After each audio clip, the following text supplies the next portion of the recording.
bars and hair salons cited for not following the state's COVID-19 mandates. Turns out those same rules, including wearing a mask, are not always being enforced by businesses run by the state. Our Susan Alcori is working for you tonight. She's getting to the bottom of why it's happening at some revenue offices. And Susan, these are places that could put more people at risk. Yeah, these are high traffic spots with a lot of people in one space. So when I walked into the Central Revenue Office one afternoon, I was taken aback by the lack of social distancing and number of people who weren't wearing a mask, which begs the question, why are rules made by the state not being followed by a state-run office?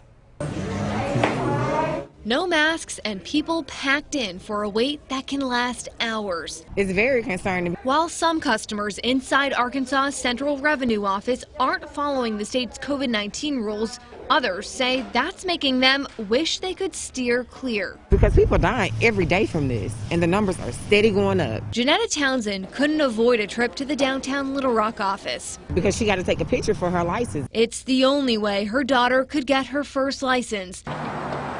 A milestone they didn't stick around to celebrate. You have to wear a mask, and a lot of people don't wear it. We saw that firsthand. This cell phone video is from trips we made to the revenue office over the course of a few days. In all, our cameras captured more than a dozen people without masks on.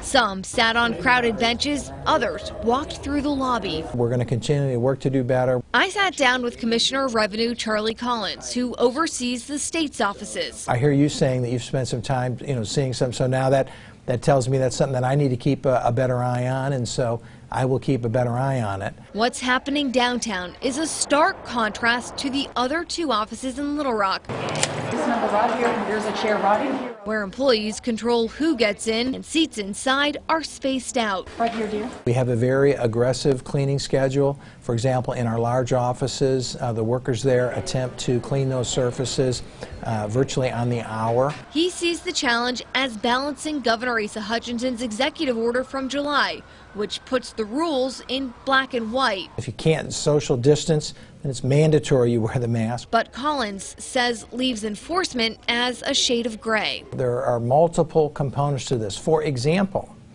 there are medical exemptions. Instead of singling someone out, Collins says employees can offer them a mask, but won't turn them away. Our employees, frankly, they're not law enforcement. And I've seen in various places around the country great amounts of violence spark up over what I would call vigilante mask enforcement. That's why it's his employees he hopes people will think about before stepping into an office. And remember, they're putting their health at risk. Our frontline workers, are heroes in this whole pandemic. It's not lost on Townsend, who says on this visit her family had to keep navigating away from people who weren't following the rules. We moved to the other side. But she's also not afraid to tell someone to stay in their lane. You have to give me 6 feet. Please scoot back. You're too close.